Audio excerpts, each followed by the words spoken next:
Good morning class 11th। Business study का chapter number 2 हम लोग पढ़ रहे थे।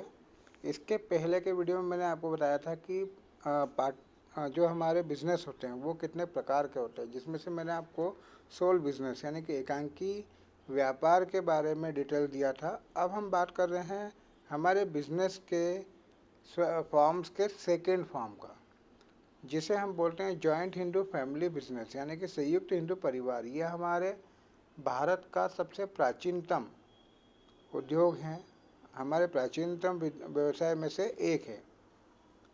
इसे बोलते हैं जॉइंट हिंदू फैमिली बिजनेस।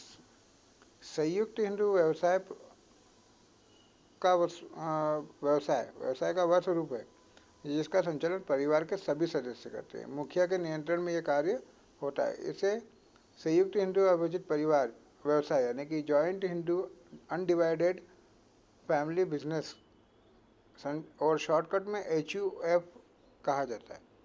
व्यवसाय का वह स्वरूप जो केवल भारत में ही पाया जाता है। इस व्यवसाय का नियंत्रण परिवार के मुखिया के हाथों में केंद्रित होता है, जिसे कर्ता कहते हैं। यह व्यवसाय हिंदू विधान हिंदू लॉ के अनुसार किया जाता है।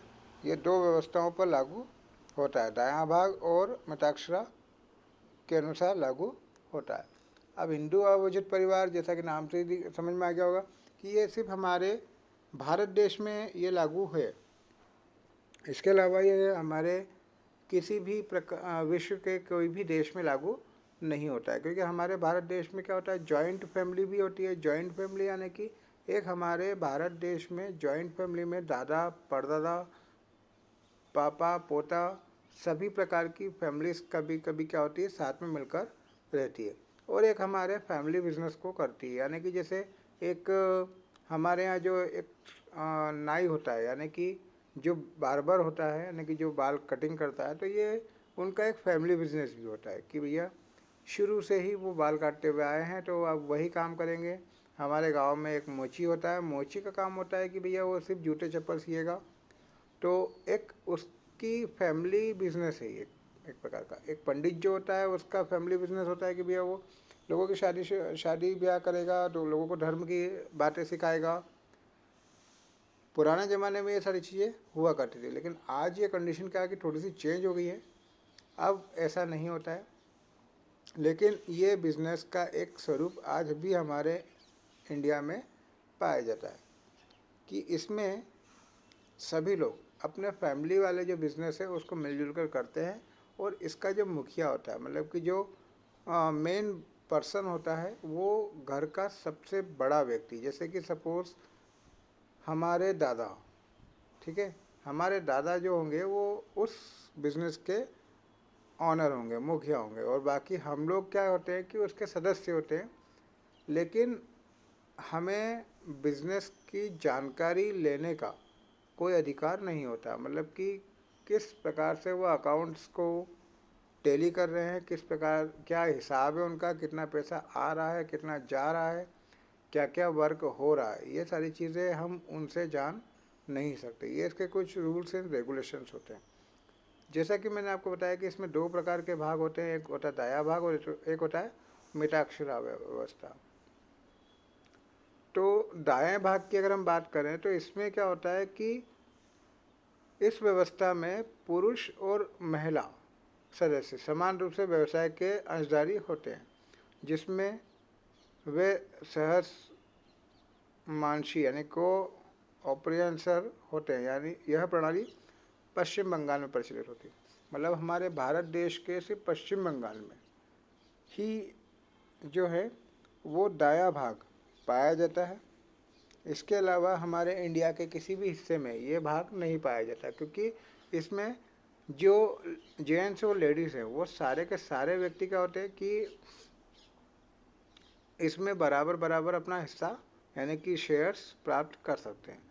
हमारे बाकी इंडिया के जो हिस्सा है उसमें क्या होता है कि मिताक्षरा व्यवस्था लागू होती है, मतलब कि पश्चिम बंगाल को छोड़कर बाकी संपूर्ण भारत में मिताक्षरा व्यवस्था लागू होती है। मिताक्षरा में क्या होता है कि इसमें केवल पुरुष सदस्य ही सहभागी बन सकता है। इसके अलावा जो घर की लेडीज़ होती हैं वो किसी प्रकार की सहभागी नहीं बन पाती है। संयुक्त इंद्र परिवार व्यवसाय कहलाने के लिए आयकर अधिनियम के अनुसार परिवार के पास पैतृक या कुछ मिलीजुली संपत्ति होनी चाहिए।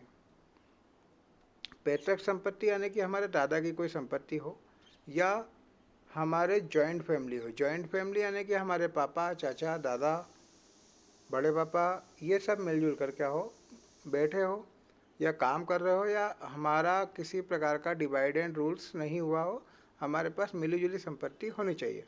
परिवार में कम से कम 2 व्यक्ति ऐसे होने चाहिए जो पारिवारिक संपत्ति का विभाजन मांग सके।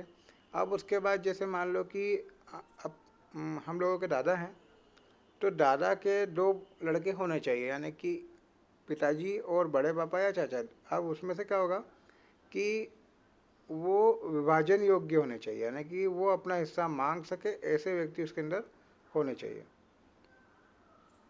अब अगर हम बात करते हैं संयुक्त इंद्र परिवार, तो संयुक्त इंद्र परिवार में क्या होता है कि इसमें व्यक्ति जन्म से ही, यानी कि जब वो पैदा होता है तब से ही वो उस बिजनेस का सहभागी बन जाता है, लेकिन वो पुरुष होना चाहिए। जैसे लड़का आज पैदा हुआ है, 1 घंटे का है, 1 दिन का है, तो उसी दिन से उसका जो लाभ है वो शुरू हो जाता है और वो उस बिजनेस का सदस्य माना जाता है। इसकी अगर हम विशेषता की बात करें तो यह क्या होता है कि हिंदू विधान के अंतर्गत स्थापित किया जाता है, 1956 द्वारा स्थापित होता है। सेकेंड, पारिवारिक व्यवसाय। व्यवसाय में परिवार के सभी पुरुष सदस्यों का स्वामित्व होता है, चाहे वो वयस्क हो या अवयस्क हो। सदस्यता। संयुक्त हिंदू परिवार व्यवसाय में पुरुष को जन्म से ही सदस्यता मिल जाती है। उसके नाबालिग होने पर भी इस व्यापार में वो सदस्य बना रहता है और यह सदस्यता या यह व्यवसाय अगली 3 पीढ़ी तक वो चलते रहता है तथा संपत्ति में अपना हिस्सा पा सकता है। जैसे 3 पीढ़ी का मतलब क्या हो गया, दादा, पिताजी और हम लोग, तो ये हमारी 3 पीढ़ी हो गई। चौथी पीढ़ी जैसे ही आएगी, यानी कि हमारी शादी होगी, हमारे बच्चे जब होंगे और अगर वो लड़का हुआ तो जो हमारे दादा हैं वो ऑटोमेटिकली क्या होते हैं कि उस हिंदू अविभाजित परिवार से क्या होते हैं, रिटायर्ड हो जाते हैं। उसके बाद प्रबंध व्यवस्था। इस व्यवस्था की समस्त प्रबंध व्यवस्था का भार मुखिया पर होता है, मतलब कि जो मैनेजमेंट होता है वो कौन लेगा, सिर्फ जो हमारे घर के बड़े हैं, जैसे हमारे दादाजी, उनके ऊपर पूरा इसका भार रहता है। निर्णय लेने का अधिकार केवल उन्हीं का होता है। महिला सदस्य इसके अंदर नहीं होते हैं, प्रतिबंध होता है। व्यवसाय में कुछ शर्तों के अधीन महिलाएं इसकी सदस्य नहीं बन सकती है, लेकिन 1956 जो एक्ट है उसके अंतर्गत अगर किसी महिला के पति की मृत्यु हो जाती है तो वो हमारे बिजनेस की अधिकारी बन सकती है। जैसे हमारे घर की बहू हो और अगर उस व्यक्ति की मृत्यु हो जाती है, उसके पति की मृत्यु हो जाती है, तो वो हमारे बिजनेस की सदस्य बन जाएगी। हिसाब की जानकारी। तो यहाँ पर लेखा पुस्तक को जांचने का अधिकार कर्ता का ही होता है, सिर्फ बाकी सदस्य इसकी जानकारी प्राप्त नहीं कर पाएंगे। इसका पंजीयन अनिवार्य नहीं होता है, मतलब रजिस्ट्रेशन करवाना आवश्यक नहीं है। इसके लाभ क्या रहेंगे, वैधानिक औपचारिकताओं की आवश्यकता नहीं होती। इस प्रकार के व्यवसाय की स्थापना किसी वैधानिक औपचारिकता से नहीं होती, मतलब कि इसमें कोई लीगल कानूनी कार्रवाई नहीं होती है। व्यवसाय चयन की स्वतंत्रता। संयुक्त हिंदू परिवार व्यवसाय में व्यवसाय चुनने की स्वतंत्रता होती है। अवयस्क सदस्य, तो इसमें वयस्क व्यक्ति जन्म से ही व्यवसाय का अधिकारी होता है। व्यवसाय में मृत्यु रहता है। पारिवारिक सदस्य होने से बाहरी व्यक्ति इसमें आता नहीं है, तो हमारे व्यवसाय क्या होते हैं, काफ़ी सिंपल हो जाते हैं, क्योंकि बाहर का व्यक्ति आ नहीं रहा है, तो हम इसको बड़ा आसानी से हमारे परिवार के सदस्यों को समझा सकते हैं। गोपनीयता। अब इसमें परिवार के सदस्य अगर रहते हैं, जो वर्कर हैं वो भी परिवार के सदस्य हैं और जो मालिक है वो भी परिवार का सदस्य है, तो इसमें किसी प्रकार का धोखा होने की संभावना नहीं रहती है। साख का लाभ मिलता है, क्योंकि हमारे पैतृक यानी कि जो हमारे दादा परदादा जो रहते हैं उनकी जो गुडविल्स होती हैं और उनकी जो मान प्रतिष्ठा होती है उसका लाभ हमें हमारे बिजनेस में मिल जाता है। व्यवसाय में स्वतंत्रता, परिवार के सदस्य साथ में मिलकर व्यवसाय करते हैं, इससे उसमें सहयोग, सद्भाव और सौहार्द बना रहता है। व्यवसाय में स्वतंत्रता बनी रहती है। अब हम बात कर रहे हैं हमारे बिजनेस के थर्ड पार्ट की, जो कि है पार्टनरशिप। जैसा नाम से समझ में आ रहा है कि जब दो या दो से अधिक बाहरी व्यक्ति जब किसी कार्य को करने के लिए सहमत होते हैं तो वो साझेदारी कहलाती है। अधिनियम के अनुसार कुछ व्यक्ति जिन्होंने ऐसे व्यवसाय को बांटने के लिए सहमति जताई है जो उनके द्वारा या उनमें से किसी एक के द्वारा चलाया जाएगा, तो वो क्या कहलाएगा? पार्टनरशिप कहलाएगा।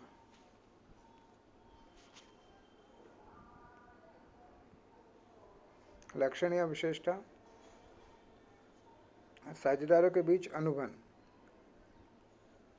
जो होना चाहिए वो लीगल होना चाहिए। अनुबंध क्या होना चाहिए?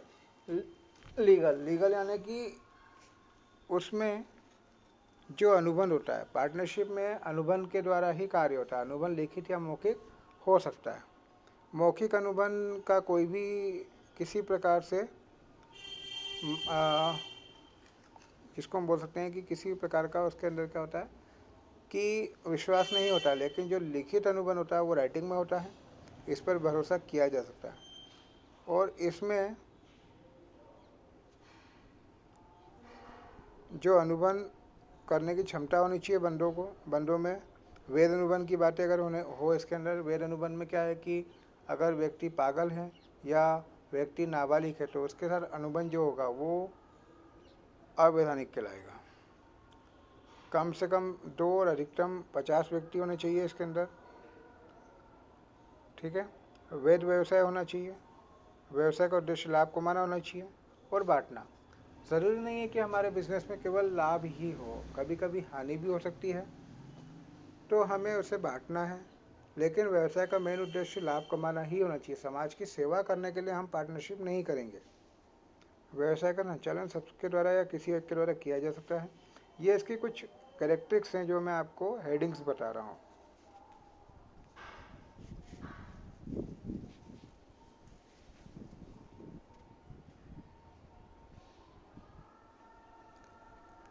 ऐच्छिक पंजीयन होता है, व्यक्ति ही साझेदार बन सकता है, ठीक है।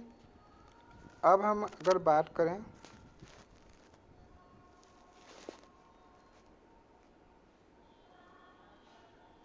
तो ये हमारे पार्टनरशिप के कुछ पॉइंट्स हो गए हैं। कल हम लोग इसमें साझेदारी संलेख के बारे में पढ़ेंगे। तो दोष और सीमाएं और लाभ ये आप पढ़ेंगे और इसको अच्छे से अंडरस्टैंड करेंगे। Thank you.